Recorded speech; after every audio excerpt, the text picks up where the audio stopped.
Atención, este episodio contiene lenguaje agresivo, así como descripciones de los asesinatos realizados. Se recomienda discreción.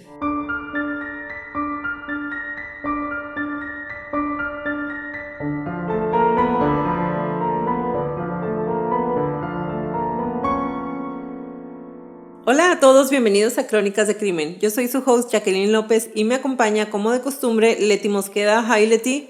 Hi Jackie. Queremos invitarlos a nuestras redes sociales, Facebook, Instagram y Twitter como @Crónicas de Crimen para que nos den follow. Ahí subimos toda la información y fotos de nuestras crónicas y a que nos compartan con sus conocidos. Es la única manera de que más gente pueda escuchar nuestras crónicas. Comenzamos.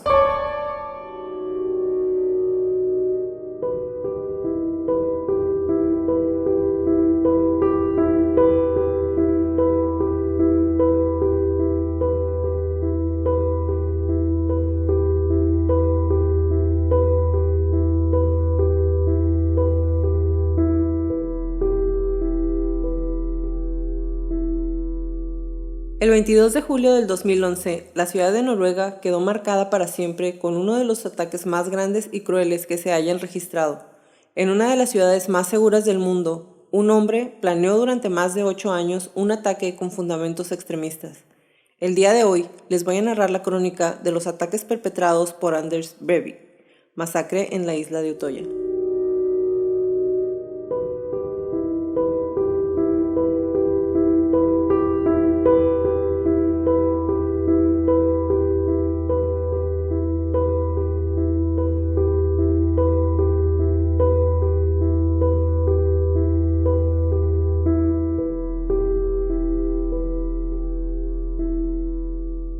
Leti, la crónica del día de hoy es una crónica que viene cargada de emociones muy intensas y muy compleja y completa en la parte del perfil psicológico del asesino. Sí. Y es que, a diferencia de muchos de los atentados o asesinatos en masa, en donde el asesino se muere o se suicida, el de Utoya no le pasó nada de esto. Lo que ha permitido que se estudie más a fondo el pensamiento o la psique del asesino, y por otra parte nos muestra todo lo que sufrió y poco a poco ha tenido que ir superando uno de los que se consideran los países más pacíficos y seguros del mundo.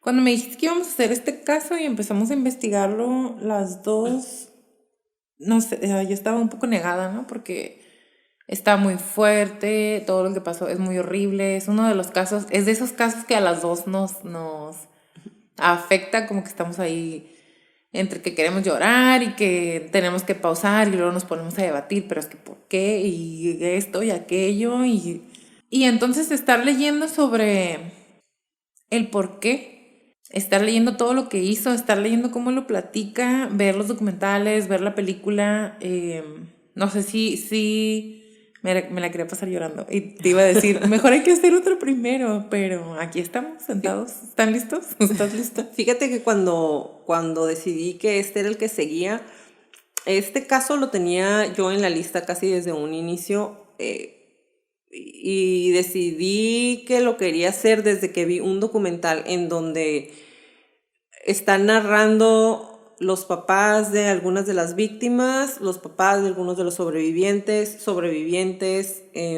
la policía.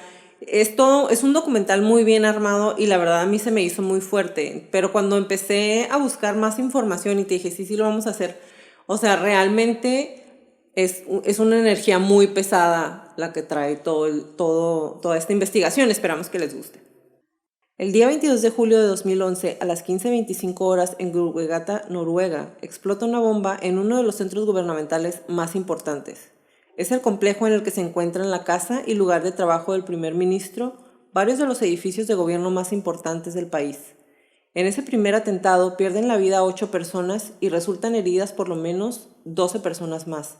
Pero la pesadilla aún estaba muy lejos de terminar. El plan de Breivik apenas iba iniciando y aún le faltaban muchas víctimas por cobrar. ¿Quién es Anders Breivik? Nació el 13 de febrero de 1979, hijo de Wenche Bering y David Breivik, quien trabajó como diplomático para la Embajada de Noruega en Londres y después en París.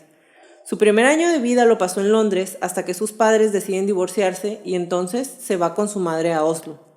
Su padre lucha por la custodia legal, pero le es negada. A la edad de 4 años se levantan 2 reportes expresando preocupación por la salud mental del pequeño, concluyendo que Breivik debía ser retirado del cuidado de su madre. Uno de los psicólogos expresó específicamente que la sonrisa de Breivik era atípica, era más una respuesta a su entorno y no una emoción, lo que es muy raro sobre todo para un niño de 4 años. En otro de los reportes, el psicólogo del Norway's Center for Child and Youth Psychiatry mostró preocupación acerca de la manera en que su madre trataba al pequeño. Sexualiza al pequeño Breivik, lo golpea y frecuentemente le dice que preferiría que se muriera. En el reporte, la madre es descrita como una mujer con trastorno límite de la personalidad y posible depresión que proyecta sus fantasías primitivas y sexuales en su hijo. Recordemos que Breivik tiene 4 años en ese entonces. El psicólogo que escribió este reporte fue privado de entregar esta información durante el juicio de Breivik, lo que para mí fue algo muy, muy raro. Porque el hecho de que te den este tipo de información te va dando las bases para que sepas qué tipo de personalidad tenía desde que era muy chiquito, desde que la personalidad realmente ni siquiera está completamente desarrollada, ¿no? Claro, y a mí se me hizo muy extraño que no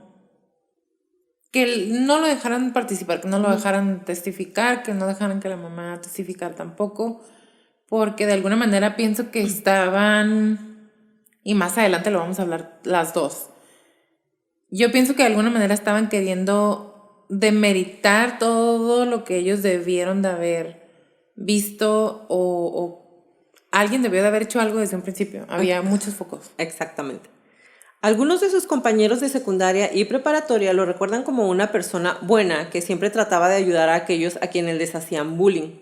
Breivik vivía con su madre y su media hermana y visitaba de manera regular a su padre y a su madrastra en Francia. Su madre también se había vuelto a casar, esta vez con un oficial de la Armada noruega.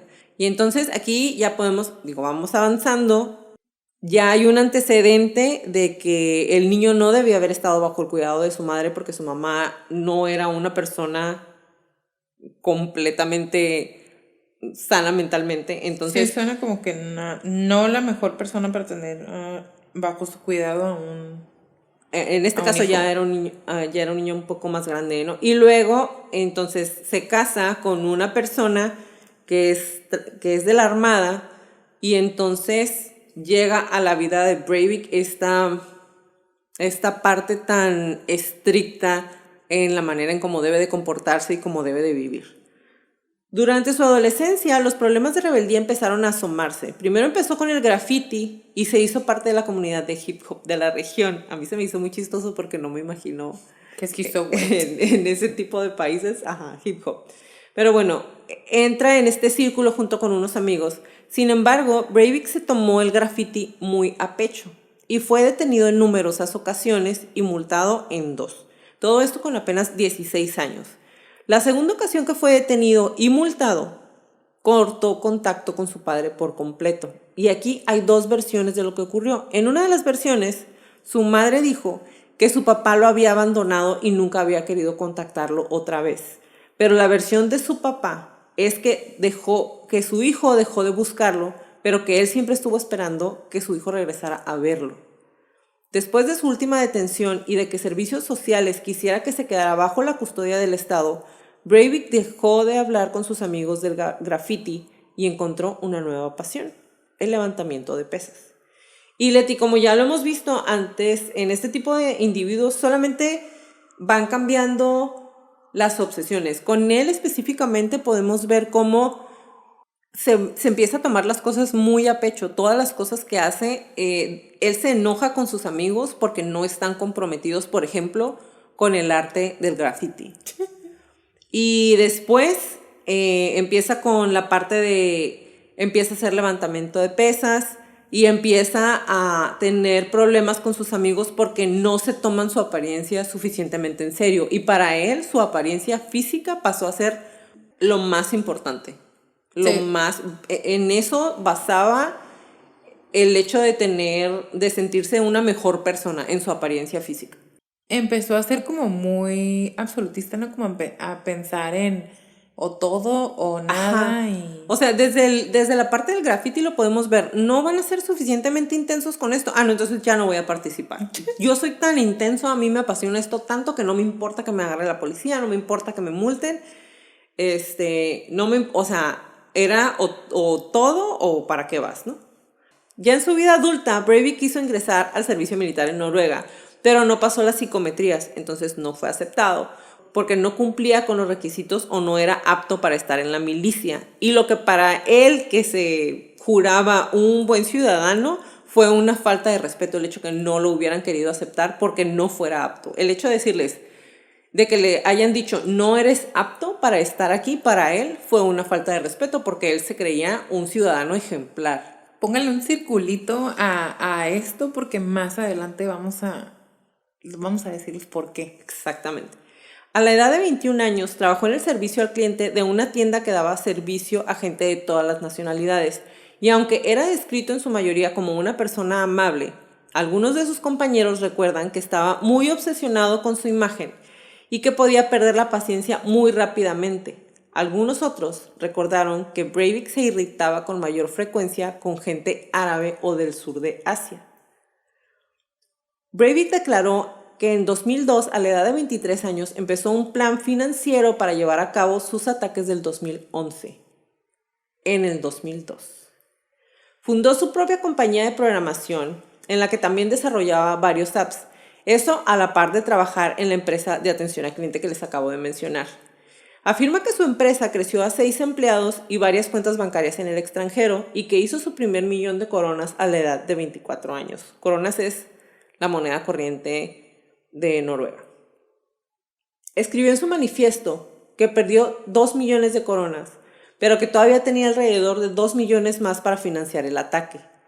Tiempo después se declaró en bancarrota y se regresa a vivir con su mamá. Realmente guardó parte del dinero y entonces durante el periodo en que está con su mamá, los psicólogos dicen que fue cuando su salud mental se deterioró aún más. Sin embargo, Leti, la verdad, tal vez estoy mal, ¿no? Pero pienso que en este punto entró en un estado como de nesting.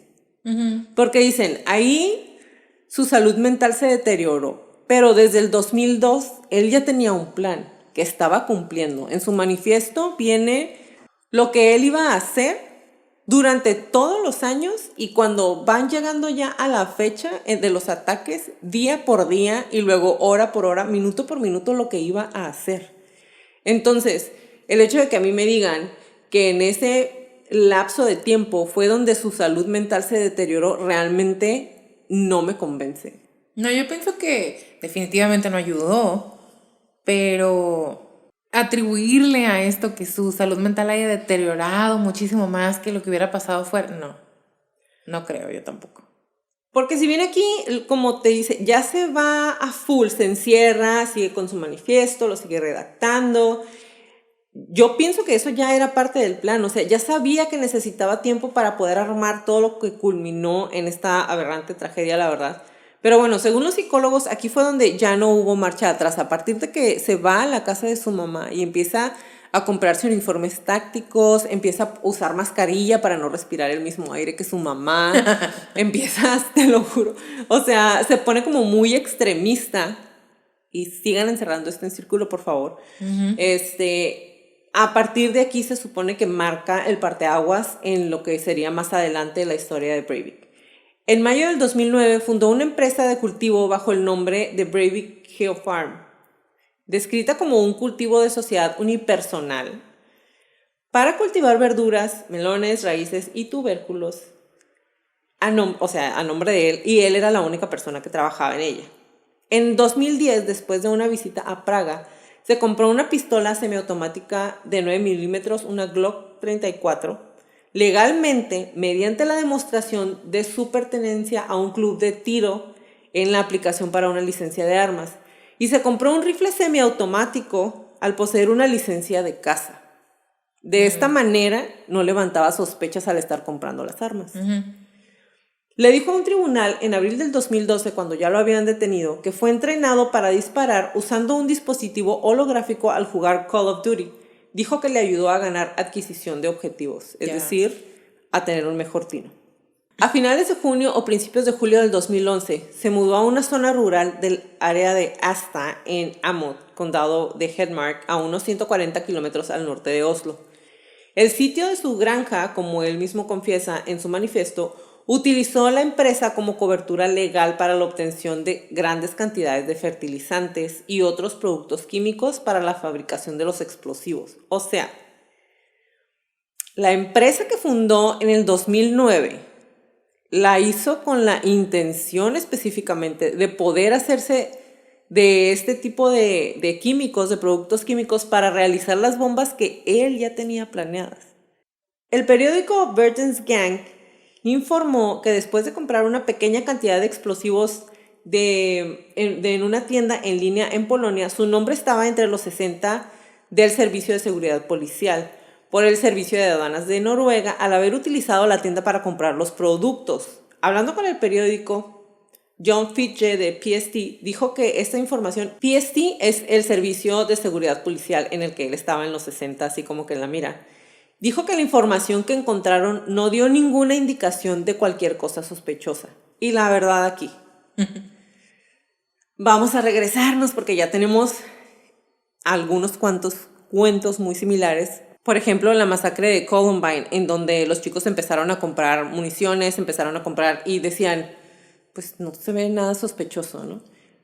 Algo muy similar sucedió con Breivik, pero aquí yo creo que tiene mucho que ver el hecho de que, otra vez, es un país que no es bélico. Es un país donde las armas en general no son tan populares como en Estados Unidos, por ejemplo. Exactamente. Pero la caza allá es igual o más popular a un nivel más grande que en algunos estados en Estados Unidos. Sí, y otra vez, tal vez cuando la PST lo trajo en la mira y ya dijeron, pues son fertilizantes. Pues sí, es un tipo que tiene una granja. Ok, hace match. ¿Por qué habría de comprar? O sea, ¿con qué finalidad mala podría comprar esto? Y siendo un país en donde realmente no tienen eventos como estos nunca, pues obviamente para ellos fue así como, pues ok, no es nada raro. Digo, no estamos justificando, pero se puede entender. Se entiende por qué. Exactamente. El 22 de julio de 2011 todos se darían cuenta que qué tan equivocados estaban.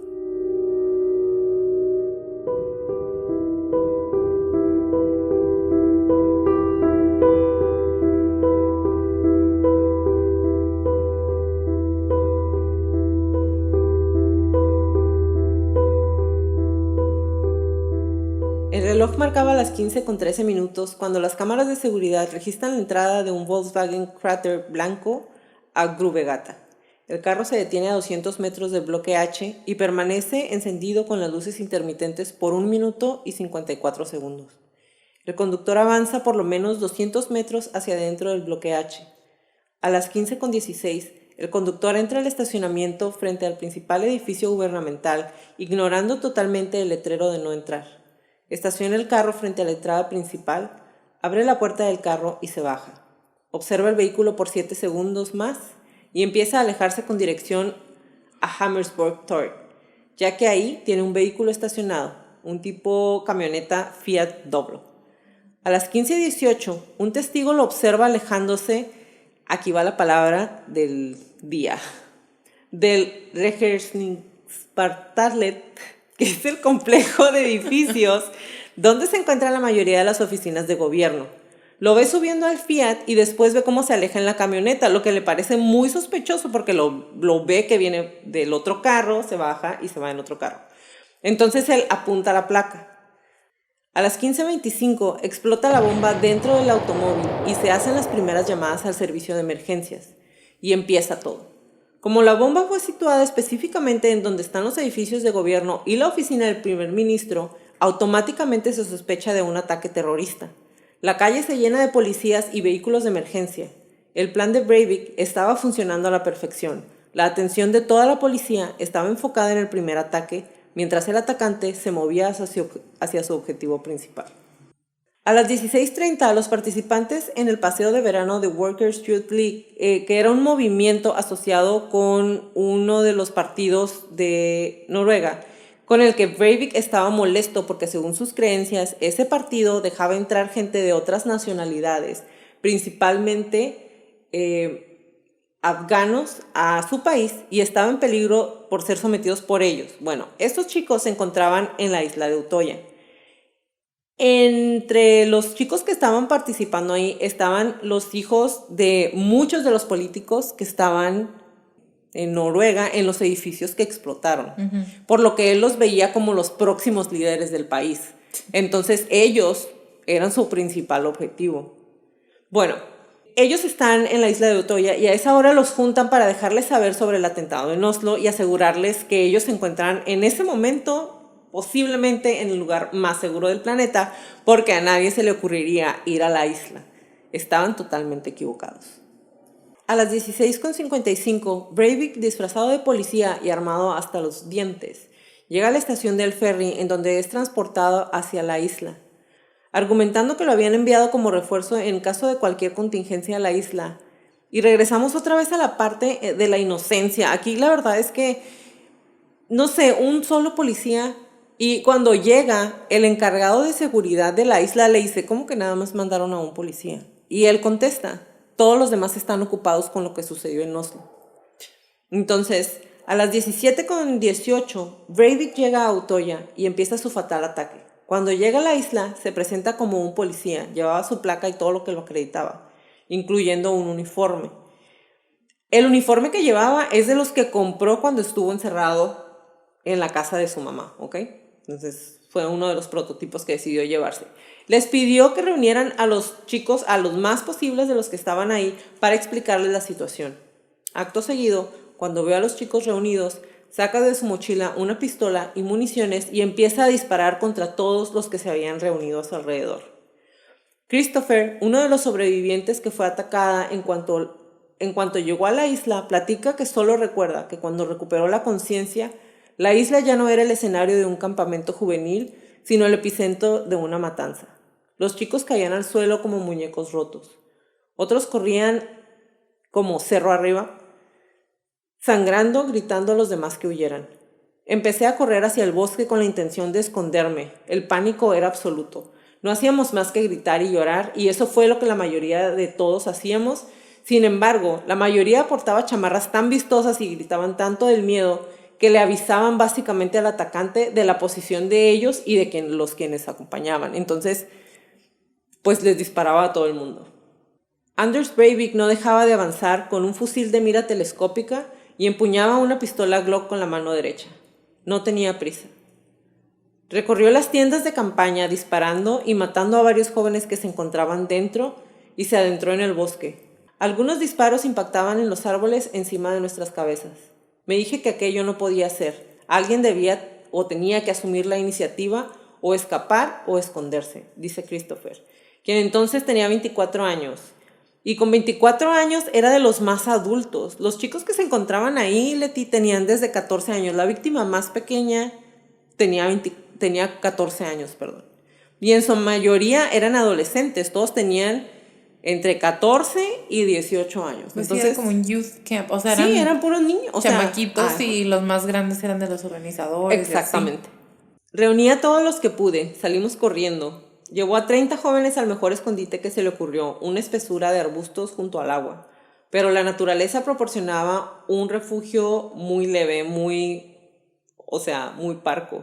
Muchos de los chicos llevaban ropas chillonas, como lo mencioné, y lloraban presas del pánico. Así que los llevó por las resbaladizas rocas de la orilla y les dijo cómo podían recorrer a nado la extensión de agua para cruzar la isla, güey, nadando, 600 metros más o menos. No manches. Eso era lo que los separaba de las casas y embarcaderos que están frente a la isla. 600 metros y es agua helada. Agua. Y ese día había estado haciendo mucho frío, llovió, entonces estaba muy, muy, muy helado. Del otro lado de la isla, la gente ya había empezado a escuchar los disparos. Ya se estaban preguntando qué estaba pasando. Les vamos a subir los más links posibles para que puedan verlo. La verdad es que está bien impresionante porque es gente que desde los primeros disparos se dan cuenta que algo está pasando en la isla y se dan cuenta que el ferry viene de regreso, los niños, los muchachos están encerrados en la isla y hay alguien tirando. Y son tantos balazos que en su momento piensan que es más de una persona, creen que es un grupo armado quien está disparando, cuando es solamente uno. Los disparos resonaban cada vez más cerca, estaba casi seguro de que íbamos a morir. Los disparos eran tan insistentes que me parecía imposible que fuera un solo hombre. 8 de los chicos que estaban junto conmigo titubearon en aventarse al agua. El agua estaba casi congelada y las corrientes eran tan fuertes que te podían jalar. Los 8 que se quedaron en la orilla, el papá de uno de esos 8 chicos, yo te lo dije, Leti, para mí, cuando decidí hacerlo, de hacer este episodio específicamente, fue por ese señor. Y esta es la última llamada que tiene un papá con su hijo al teléfono. Sonó mi teléfono y era mi hijo asustado. Y la conversación dice así: papá, nos están disparando en la isla. Y el papá le contesta: no tienes manera de esconderte. No, estamos en la orilla porque bajamos unas piedras. Los chicos están nadando hacia el otro lado del río, pero tengo miedo. Y el papá le contesta: vete con ellos, no lo dudes, o sea, vete con ellos. No sé nadar, no voy a poder.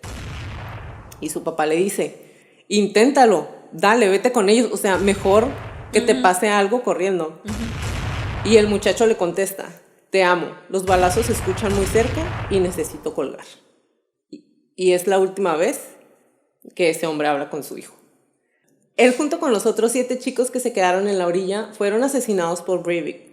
Algunos de los chicos se aventaron al agua boca abajo fingiendo que estaban muertos. Breivik se regresó y les disparó uno por uno en la cabeza. Más tarde, los ciudadanos que arriesgaron su vida para sacar a los muchachos del agua y subirlos a sus embarcaciones explicaron que estuvieron gritando a los chicos que estaban en la costa. Los chicos no se movieron, estaban todos muertos. La joven Ingrid se embarcó en el transportador rumbo a Utoya poco después de las 5 de la tarde. Y eso está muy triste. No se le ocurrió preguntarle al policía rubio que viajaba con ella y que portaba una pesada bolsa deportiva negra por lo que acababa de pasar en Oslo. 2 horas antes, una bomba había estallado frente a las oficinas del primer ministro. Nada más pisar la isla, el hombre de negro se presentó ante Mónica Bosei, la responsable del campamento. Había sido enviado para reforzar la seguridad de los muchachos, dijo él.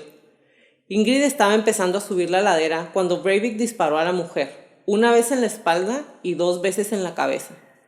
A continuación, descargó varios tiros sobre los 2 guardias del encargado de seguridad de la isla, por lo que a partir de ese momento los chicos quedaron completamente solos. Los adultos encargados acaban de ser ejecutados. Desde el principio. Ingrid no tenía forma de saber que 2 agentes de la policía local llevaban media hora esperando en tierra firme frente a la isla, a menos de 1 kilómetro. En lugar de requisar la embarcación, se quedaron a la espera de refuerzos oyendo los disparos, güey. Tampoco podía saber que cuando llegó la unidad de élite, su bote se fue a pique porque quisieron cruzar tan rápido y porque creyeron que era tanta gente que subieron gente de más en el barco que los iba a llevar, güey, y se quedaron a la mitad porque el motor no tuvo fuerzas para llevarlos del otro lado. ¿Ok? 35 minutos estuvieron en el agua sin avanzar para enfrente ni para atrás porque subieron gente de más en el fregado barco. Mientras el grupo de élite se quedaba ahí valiendo, se acercaron gentes en sus barcos y los llevaron a la orilla. Los civiles. Los civiles que estaban en el agua salvando a los niños que estaban nadando, a los chicos que estaban nadando. A su derecha, a pocos metros de donde estaba Ingrid, se encontraba la pequeña choza en donde se habían refugiado 14 jóvenes. Ingrid le escuchó abrir fuego, los mató a todos. Martin recuerda su primera reacción al oír los disparos. Estaba en el café y al principio no los tomé en serio. Tranquilos, dije. Salí del café y caminé para demostrar que no había peligro. ¿Lo ven? No hay razón para preocuparse. Martin, que hoy estudia Derecho en Oslo, entonces era miembro de las Juventudes del Partido Laborista, el que les mencioné ahorita, y era uno de los vicepresidentes de la Liga Juvenil Obrera, la entidad que organizaba el encuentro de Utoya. Era la primera vez que iba al campamento. De pronto, vio a su amiga Ina cómo avanzaba hacia él tropezando, herida por 4 disparos. Martin entonces comprendió que las balas eran reales, la llevé al bosque y empecé a hacer que todos corrieran. Le hice un torniquete con mi camiseta y nos escondimos entre los helechos. Siguieron ocultos durante más de 1 hora junto con 8 o 9 más, turnándose para intentar que las heridas de Ina estuvieran cerradas, tratando de mantener la calma. Los chicos fueron llamando a sus padres con los que hablaron en susurros porque obviamente todos tenían miedo de que los escucharan. Había chicos escondidos por toda la isla bajo los helechos y las ortigas, en el interior de los baños, apretujados contra las rocas. Todos se hacían la misma pregunta: ¿dónde está la policía? Benedict, que soñaba con convertirse en diseñadora de videojuegos, envió un mensaje de texto a su madre que decía: Mamá, alguien nos está disparando. Llama a la policía, que vengan cuanto antes. ¿Es que nadie le ha avisado a la policía?, le preguntó a su mamá. Sí, le respondió su mamá. Muchas veces, pero no ha venido nadie. Pueden matarme en cualquier momento, que vengan a ayudarnos. Los disparos sonaban cada vez más cerca. Benedict llamó a su madre y le dijo que la quería. Su madre le envió 6 mensajes más, asegurándole que la policía estaba en camino. Llámame, por favor, suplicó la mujer. Tengo que saber dónde estás porque voy a ir a recogerte. Pero la chica de 15 años ya estaba muerta. Breivik le dio un disparo en el estómago. Durante 2 minutos, Freddy estuvo escuchando cómo su hija Elizabeth, de 16 años, gritaba mientras el asesino se acercaba al muro junto al que se había escondido. La llamada se cortó cuando la primera bala atravesó su cabeza, haciendo trizas el móvil que tenía pegado a la oreja. Breivik le soltó 2 balazos más. Por toda la isla, los teléfonos celulares zumbaban sin responder cada nueva llamada de unos padres que estaban obviamente frenéticos, histéricos y angustiados. Martin llamó a sus padres desde los helechos. Tuvo el impulso de decirles que los quería, pensaba que me iba a morir. Su padre, que es médico, lo instó a ayudar a tantos chicos como él pudiera. El hombre de negro se aproximaba. Oímos cómo llamaba a los que estaban escondidos. Les decía que era la policía y que estaban a salvo, que salieran de sus escondites. Una persona le creyó y se hizo visible. La mató a tiros. Durante todo este espacio, Anders Breivik marcó en 2 ocasiones al 112, que es el número de emergencia, y en las 2 ocasiones declaró que se había rendido. Sin embargo, solo lo hacía para poder ganar más tiempo y seguir disparándole a los chicos. A las 18:34 horas, después de mucho tiempo perdido, la policía arrestaba sin resistencia a un Anders Breivik que se encontraba muy calmado. Me sorprendió mucho que estuvo tan calmado. Cuando llegaron por él fue como... Ni siquiera, o sea... Llegaron por él y fue de... Ya estuvo. Ah, ok, sí. Híncate. Sí, está bien. A mí no me sorprendió porque... A mí sí, porque ni siquiera estaba acelerado. Como leí parte del manifiesto, y en el manifiesto él viene, muy preparado. les voy a hablar por teléfono para decirles que ya me rendí, pero en lo que ellos se calman y empiezan a buscar cómo negociar conmigo, yo voy a seguir matando más chicos. Él ya sabía. O sea, sí, me queda claro todo que lo tenía todo, premeditado. hasta cada punto lo tenía bien planeado. No traía adrenalina y eso lo hemos platicado de algunos otros, que la adrenalina de pronto los tiene como muy acelerados y a él no, pues. Y cabe mencionar otra vez que él mandó el manifiesto antes de irse a hacer todo su crap. Y también entrenó para eso mucho tiempo. Pues o sea, sí, él decía, en el manifiesto decía: para poder no estresarme, voy a ponerme los iPods a todo volumen y me voy a poner esta canción en específico a todo volumen para poder estar calmado. O sea, tenía toda una terapia, tenía todo un plan de lo que iba a estar haciendo. Esa canción, para empezar, está perturbante, ¿no? De que la escuches, no es una canción para tranquilizarte. Si tienen chance de escucharla, no la podemos poner porque somos pobres y no podemos pagar los derechos, pero es la de Requiem for a Dream. Requiem por un sueño. Quien ha visto esa película sabrá que esa canción es cero relajante. Les voy a poner el link de todas maneras para que puedan escuchar. He was blasting it a todo volumen, o sea...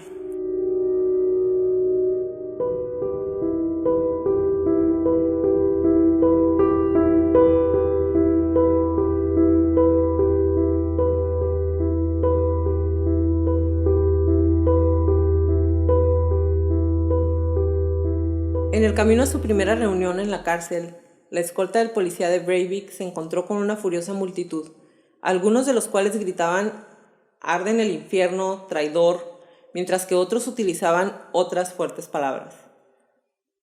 El 25 de julio de 2011 fue acusado de violar el párrafo 147 del Código Penal noruego, desestabilizar o destruir las funciones básicas de la sociedad y la creación de un grave temor en la población, es decir, ambos actos de terrorismo en virtud de la legislación noruega. Se le ordenaron 8 semanas en prisión, las primeras 4 en régimen de aislamiento total a la espera de nuevas actuaciones de la Corte. La custodia fue ampliada en las audiencias posteriores. La fase de acusación estaba lista a principios de marzo del 2012. El director de la Fiscalía Pública inicialmente había censurado el documento para el público, dejando fuera los nombres de las víctimas, así como los detalles de su muerte. Pero debido a la reacción del público, esta decisión fue revocada antes de su lanzamiento. El 30 de marzo, el Borgarting de la Corte de Apelación anunció que se había programado la apelación del caso para el 15 de enero del 2013, que sería realizada en la misma sala donde el criminal fue juzgado inicialmente.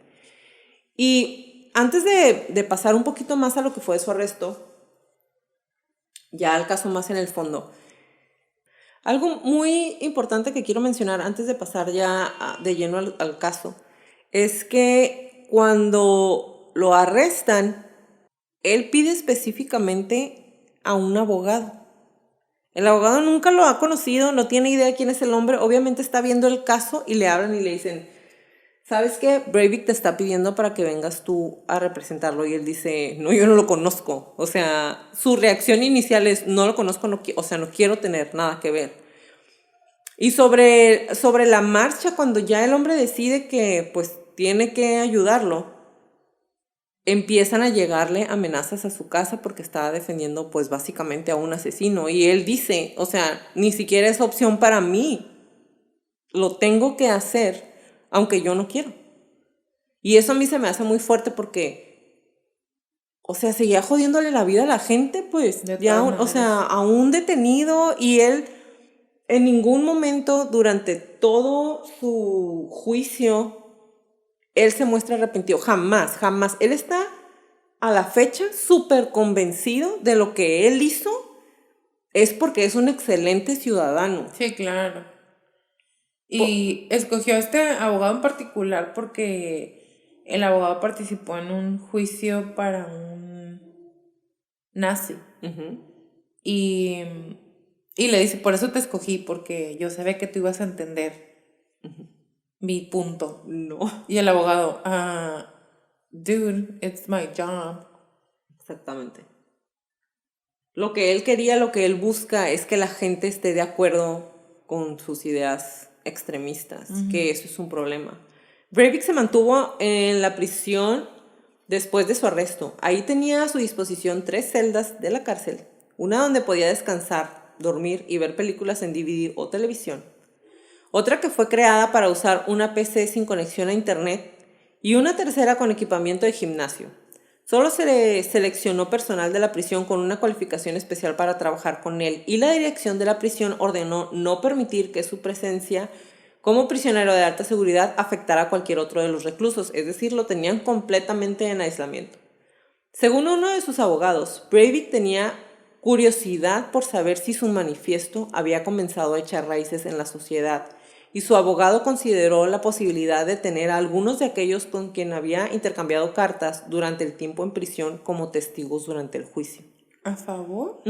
Pues era su abogado, era su tarea. En la audiencia previa al juicio en febrero del 2012, Breivik leyó un comunicado pidiendo ser liberado y tratado como un héroe por su ataque preventivo contra los traidores, acusando de planificación de genocidio cultural, y dijo: ellos están cometiendo o planeando cometer la destrucción cultural, incluyendo la deconstrucción del grupo étnico noruego y la deconstrucción de la cultura noruega. Eso es lo mismo que la limpieza étnica. La policía noruega dijo que estudiaba la posibilidad de acusarlo de crímenes contra la humanidad, ya que los crímenes de terrorismo de los que lo acusaron originalmente tienen una pena máxima de apenas 21 años en la cárcel en el Código Penal noruego, mientras que los crímenes contra la humanidad tienen en este mismo código una pena máxima de 30 años en prisión.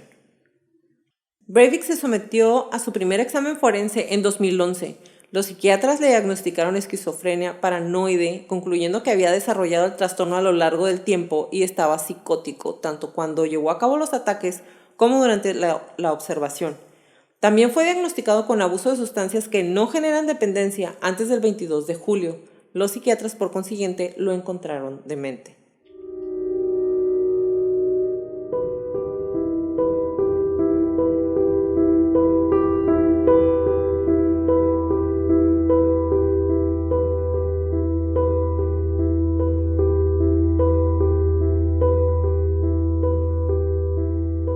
Este episodio es editado por Stuka Producciones. Si necesitas trabajos de edición de audio y video, Stuka Producciones puede ayudarte.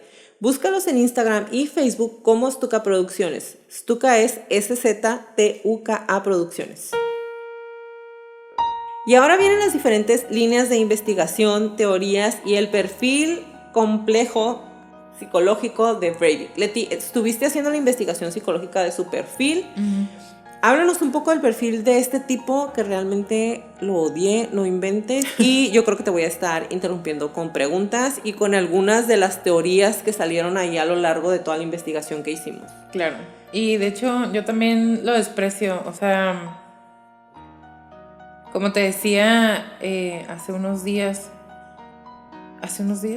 horas, como te decía, hay algunos, o sea, esto nos gusta desde hace mucho tiempo, ¿no? Pero hay casos que nos hacen llorar, hay casos que de verdad nos mueven muchas cosas porque, y yo creo, no sé si te has fijado que andábamos queriendo llorar con la masacre en Columbine y ya lloramos con esta también, porque es un acto deliberado para dañar a las personas. O sea, yo sé que los otros asesinos no están exactamente queriendo ayudar a otros, pero aquí quiero lastimar a cuanta gente pueda porque mis ideas... Es un crimen de odio. Es un crimen de odio.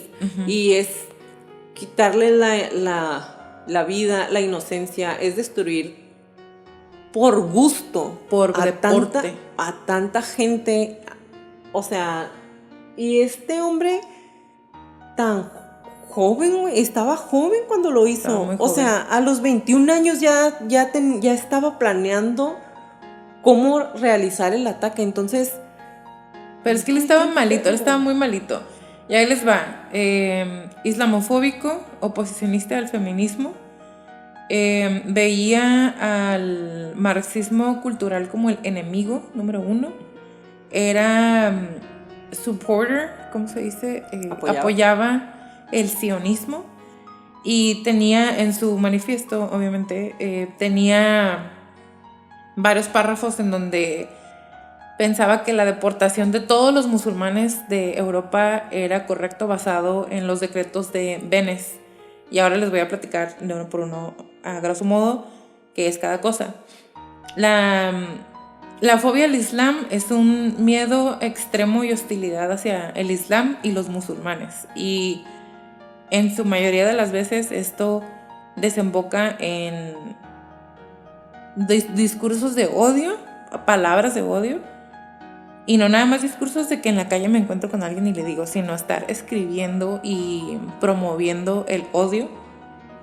Y no es nada más en la calle me encuentro y te digo cosas, sino escribir y promover y estar documentando el odio de diferentes maneras en diferentes plataformas, y sobre todo casi siempre se traduce o termina en hate crimes, que son crímenes de odio contra este tipo de personas. Y es una discriminación social y política también. El marxismo, léanlo, está muy largo, el concepto del marxismo, pero básicamente es una perspectiva teórica y un método de análisis socioeconómico de la realidad y de la historia que considera cómo las relaciones de clase y el conflicto social tienen que ver una con la otra, y es una interpretación materialista del desarrollo histórico y que dice que la transformación social tiene mucho que ver con el capitalismo, ¿no? Es entre una crítica y una doctrina, y lean más al respecto del marxismo. A mí me costó mucho trabajo acordarme de la prepa, y básicamente te enlista los defectos del capitalismo, y uno de ellos la explotación de los trabajadores, pero el marxismo está en contra de la explotación de los trabajadores y esta personita, Anders, no estaba de acuerdo con eso. Para él, el hecho de que los trabajadores fueran explotados, así debe ser. Por eso él estaba en contra del marxismo cultural. Ah, bueno. Por eso su odio contra el Partido Laborista.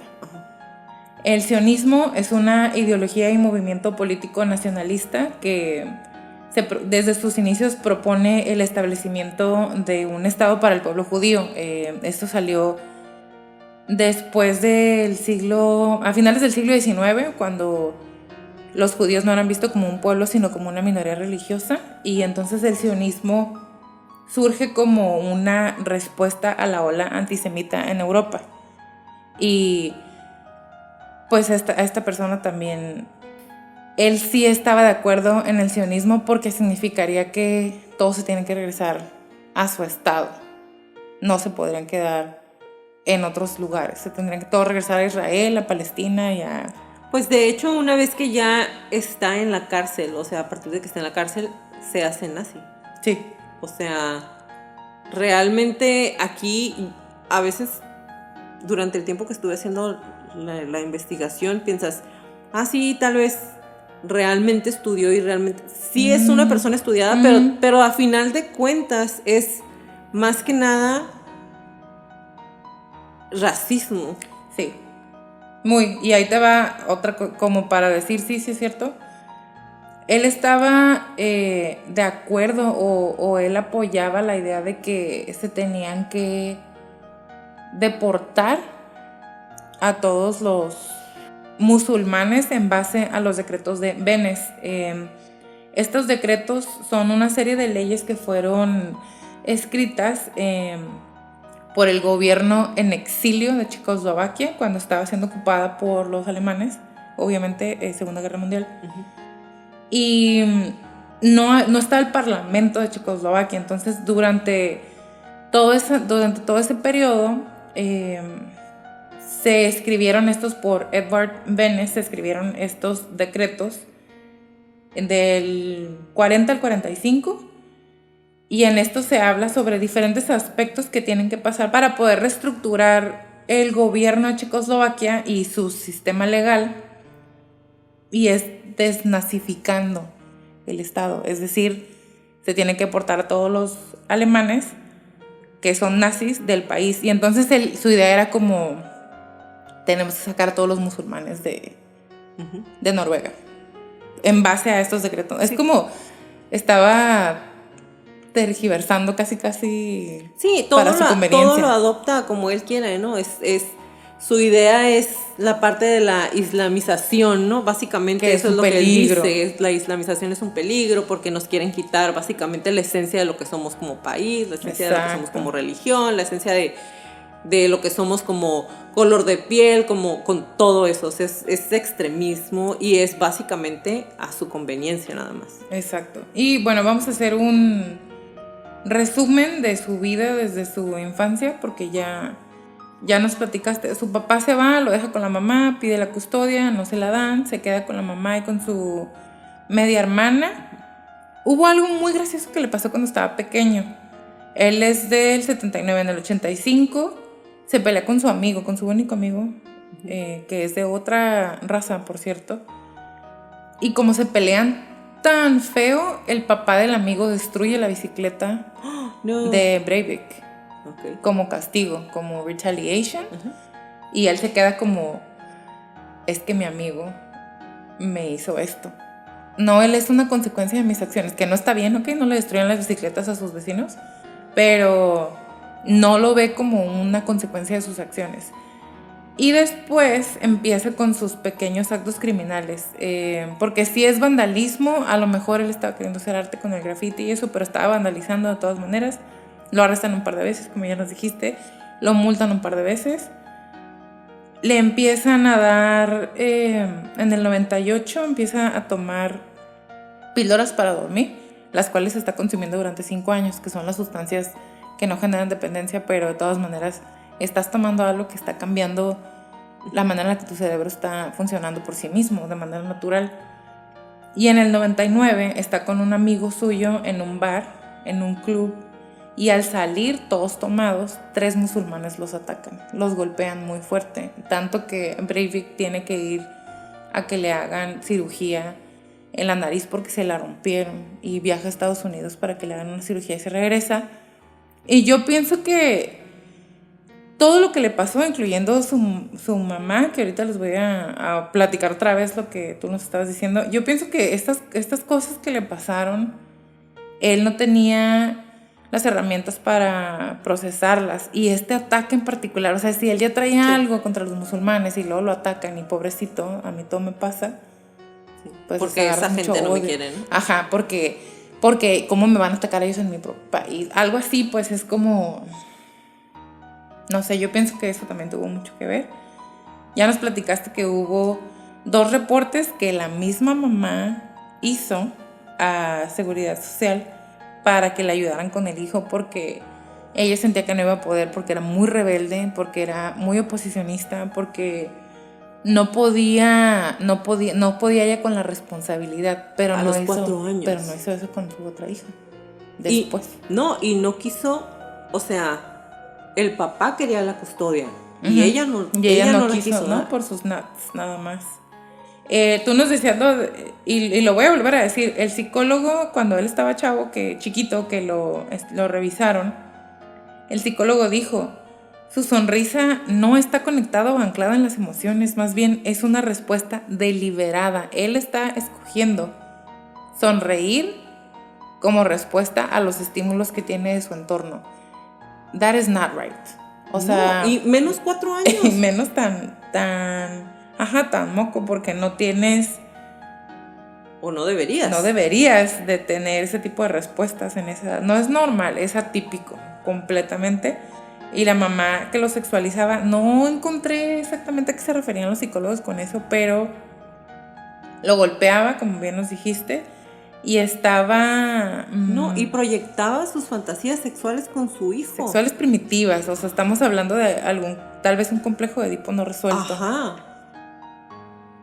Ahora, su mamá tuvo una crianza extremadamente difícil, ella misma lo dice, con trastorno límite de la personalidad, lo platicamos con el caso de Selena, y probablemente depresión. Entonces, pues, ¿qué le podía estar ayudando a Breivik, ¿no? Con todo esto que ella traía? Ahora, la primera evaluación psiquiátrica que le hacen arrestado es la que nos estabas platicando: esquizofrenia paranoide y abuso de sustancias que no producen dependencia. Por lo tanto, criminalmente insane, ¿cómo se dice? Loco.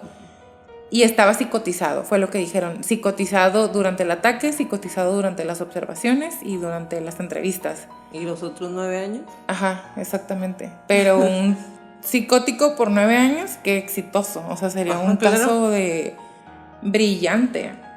Este primer diagnóstico fue altamente criticado y debatido en Noruega en general, como país, como nación, por expertos de la salud. Hubo muchísima presión por parte de las víctimas para que se realizara un nuevo análisis, ya que de ser verdad, de ser aceptado en la corte que él estaba criminally insane, significa que no puede ser held accountable, no puede ser responsabilizado de sus acciones.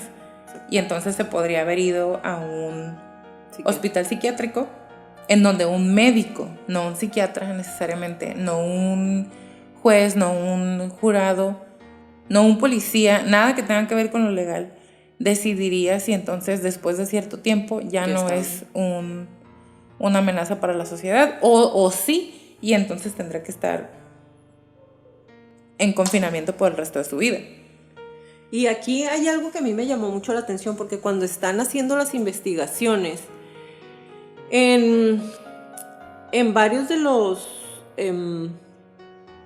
videos que hay, en varios de los programas en donde ha salido la gente que lo conocía, inclusive compañeros de trabajo, decían, es que era una persona muy normal. Inclusive uno que era de sus amigos, entre comillas, ya de adultos, él dice, cuando yo lo vi y él salió en la tele y él dijo que sí era, o sea, que sí lo había hecho, que estaba súper orgulloso de lo que había hecho, dice, me quería explotar la cabeza porque muchas veces uno se imagina que alguien que va a hacer algo así, con ese nivel de odio, es una persona o que no tiene acceso a la escuela, que no tiene ciertos conocimientos, que se le nota cuando lo ves. Dice, pero nosotros salíamos con él, platicábamos con él. Es una persona que tiene una carrera, es una persona que era estudioso, que era amable, que podías tener una conversación con él como con cualquier otra persona. Dice, y pensar que una persona que era amigo de nosotros, con la que nosotros convivíamos de manera casi diaria, pudiera hacer algo así, mi cabeza realmente explotó. Dice, no, o sea, me dio coraje, me dio tristeza, me dio sentimiento el nunca haberme dado cuenta de que yo convivía con una persona así de enferma. Y es que eso es lo peligroso de los psicópatas, se ven como tú y como yo. Ajá. No se les ve por fuera. Bueno, el segundo diagnóstico, después de mucha presión, como les decía, social y política, y pues incluso por parte del juzgado y muy a regañadientes, el abogado dijo, es que yo, o sea, es mi trabajo, ¿no? Yo tengo que velar por los derechos y que mi cliente esté bien, pero está bien, hagamos un segundo diagnóstico. En la segunda vuelta de análisis clínico, a él lo diagnostican con el trastorno antisocial de la personalidad, y que ya lo hemos platicado varias veces, y con el trastorno narcisista de la personalidad. No los he platicado antes, entonces voy a ahondar bastante. Y que por lo tanto no estaba psicótico durante los ataques. Ahora, el trastorno narcisista de la personalidad, y esto está basado completamente en el DSM-4 por el año en el que él estuvo siendo observado y diagnosticado. La característica esencial de este trastorno es un patrón general de grandiosidad, necesidad de admiración y falta de empatía que empieza al comienzo de la edad adulta. La vulnerabilidad de la autoestima hace que un sujeto con este trastorno sea muy sensible al ultraje de la crítica o la frustración. Conozco uno que otro presidente así. Y no nada más presidente, o sea, mucha gente que tú y yo conocemos en la vida real. Y aunque tal vez no lo demuestran abiertamente, estos sujetos pueden obsesionarse con la crítica y sentirse tan humillados que pueden reaccionar con mucho desdén porque se sienten degradados y se hunden como en un vacío adentro de ellos mismos. Por eso te decía, ponle un círculo a cuando a él lo rechazaron de la milicia. Uh-huh. Entonces tienden a reaccionar con rabia o contraatacando de una forma muy desafiante. Pues no me quisiste aquí, pues ahora vas a ver lo que te perdiste o lo que te mereces. Ajá. Estas experiencias suelen conducir al retraimiento social o a una apariencia de humildad para poder enmascarar y proteger la grandiosidad. Que básicamente es cómo se comporta este hombre durante todo el tiempo. Mientras se está preparando todo. Ahí les van los rasgos para que una persona pueda ser diagnosticada con el trastorno narcisista de la personalidad. Los rasgos son muy frecuentes o muy notorios en los adolescentes, pero no significa que necesariamente van a ser narcisistas. Se los digo como advertencia, porque estos tipos de rasgos son muy comunes en la adolescencia, pero después pueden ir bajando con terapia o que los papás vayan a terapia o así.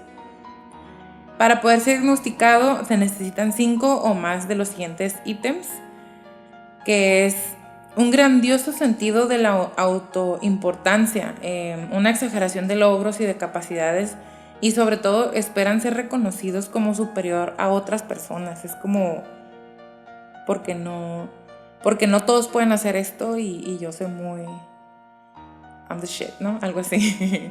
Están preocupados por fantasías de éxito ilimitado, poder, brillantez, belleza o amor imaginarios, y todos me aman, yo soy el más guapo, yo soy la más bonita, yo. Y él, por ejemplo, pues él estaba muy seguro, de que después lo van a ver como un héroe nacional. Eso es irracional y es una fantasía, es un pensamiento mágico que él tiene. Número 3. Cree que es especial y único y que solo puede ser comprendido y relacionarse con otras personas igual a él. Por eso dice que se lo mandó su manifiesto. Bueno, mi manifiesto se lo mandé a otros extremistas nazis, porque ellos sí me van a entender, ¿no? Tipo, y por eso escogió a su abogado, porque como ya trabajó con alguien así como yo, entonces me va a entender, me va a respetar y me va a querer ayudar. Número 4, exige admiración excesiva, pero la exige, ¿ok? No es de que espera y se frustra no, la exige. ¿Por qué no me estás admirando? ¿Por qué no me has reconocido? ¿Por qué no me has felicitado? ¿Por qué no? Qué castrante. Wash and wear. Número 5, son muy pretenciosos y tienen expectativas irrazonables de recibir un trato especial o que se cumplan en automático sus expectativas. Número 6, es interpersonalmente explotador, es decir, le saca provecho a los demás para su propio beneficio. Número 7, carece de empatía, reacio a reconocer o identificarse con los sentimientos y necesidades de los otros. Es como, y no se trata de que no tienen la capacidad, sino No les importa. no les importa y se rehúsan a hacer el esfuerzo. Número 8, frecuentemente envidia a los demás o cree que los demás le envidian a él. Todo. El dinero, el carro, la casa, el trabajo, la esposa, todo y lo que sea. Y número 9, presentan comportamientos o actitudes arrogantes o soberbios. Fácil, pues él trae 6 por lo menos, ¿no? Sí, así claro. de que a simple vista. O sea, simplemente cuando que está durante el juicio y le ponen un video en donde él está hablando sobre su manifiesto y todas las cosas que quiere pensar, que cuando están durante el juicio, el video lo ponen para utilizarlo contra él. El hombre ve el video y empieza a llorar de emoción, güey. A llorar de, estoy feliz. Sí, yo los quería matar, miren, o sea, llora de orgullo y de emoción de lo que hizo. O sea, realmente yo no lo podía creer cuando lo vi. Uy, maldito, o sea, perro. Uy, no. Y bueno, otra cosa muy importante muy importante y que a mí me hace que me moleste bastante. Breivik expresó mucha esperanza al ser declarado sano, o sea, después claro. la segunda vuelta, porque escribió una carta para algunos de los periódicos diciendo: ser enviado a un pabellón psiquiátrico es una humillación muy grande, es muy sádico de su parte, sería peor castigo que la muerte, o sea, imagínate.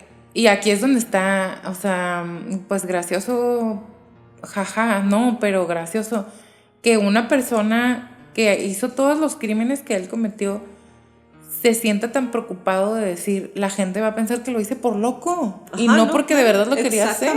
Exactamente. Y yo lo quería hacer. Es un narcisismo a su máxima expresión. O sea, prefiero que me maten, estar por siempre en la cárcel, a que lleguen a pensar que eso lo hice sin estar cuerdo. Sin estar consciente. No, sí lo quería hacer, estoy 100% seguro y orgulloso de que lo hice. Exacto. Y pues investigué un poquito sobre el perfil de los terroristas y de las personas que cometen actos de violencia de este tipo, más allá de pues no sé, pequeñeces, ¿no? Como los que hemos estado viendo. Y existen 8 comportamientos de advertencia que pueden indicar patrones proximales y dinámicos de riesgo de violencia dirigida. Breivik presentaba 6. A ver, el que no... Mándenos mensaje y díganos cuáles 6 ustedes piensan que él estaba presentando. Los voy a decir en inglés y en español. Número 1, pathway, que es vía. Número 2, fixation, fijación como obsesión.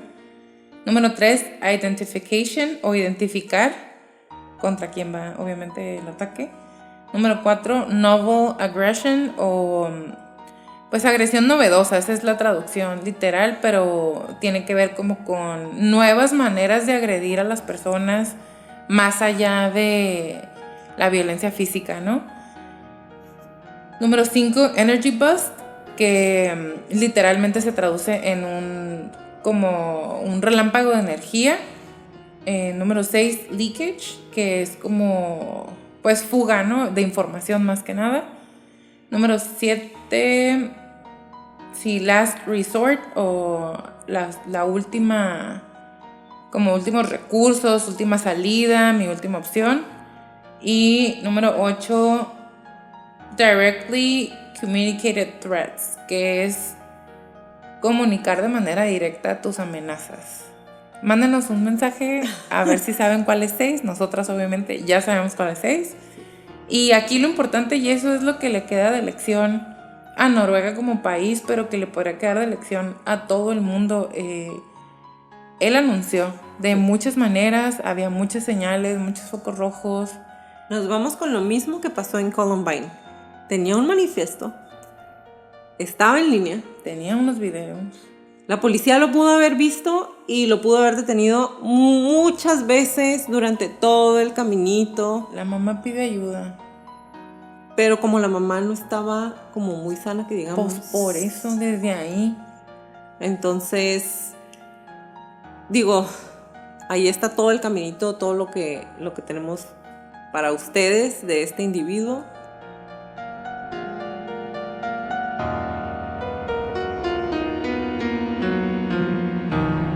El 24 de agosto del 2012 fue declarado mentalmente sano y condenado a una contención, una forma especial de pena de prisión que puede ser extendida indefinidamente una y otra vez, con un periodo aproximado de 21 años y un tiempo mínimo de 10 años detrás de las rejas, la pena máxima en Noruega. Breivik no apeló y el 8 de septiembre los medios de comunicación anunciaron el veredicto final. El tribunal dijo que muchas personas comparten la teoría de conspiración de Breivik, incluyendo la teoría de Eurabia. La corte encontró muy pocas personas, sin embargo, que compartían la idea de que la supuesta islamización debe ser combatida con terror.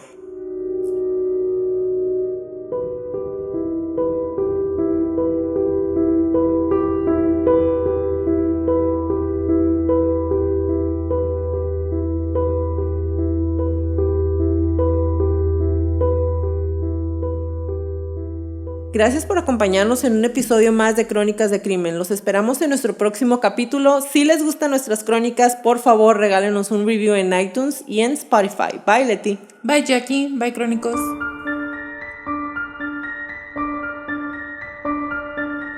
Toda la redacción y búsqueda de esta crónica fue hecha por mí. Todo el perfil clínico fue realizado por Leti Mosqueda. Música por Kevin MacLeod y toda la edición de sonido es de Stuka Producciones.